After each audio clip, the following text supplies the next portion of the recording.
The impact of proximity on obedience. The variable is proximity, which means the physical arrangement of the participant, confederate, and researcher. Proximity was assessed through 3 different variations, the first being the phone variation, in which the researcher had to give instructions to the participant through a phone call, meaning they could not see each other. The second variation was the close proximity variation, in which the learner and teacher were in the same room but could not touch each other. The third variation was the touch proximity variation, in which the teacher and the learner were in the same room again. However, the learner had to put their hand willingly on a shock plate in order to receive their punishment for getting the answer wrong. If they refused to do this, then the teacher had to force the learner's hand onto the plate to administer the shock themselves.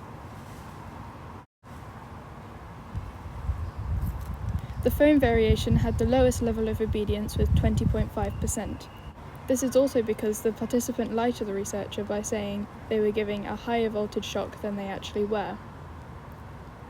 In the touch proximity variation, there was 30% obedience. In the close proximity variation, there was 40% obedience. This is quite low compared to the original study in which there was 65% obedience. This obedience was measured by the number of participants who reached 450 volts shock. There are 2 conclusions that we can take from this study.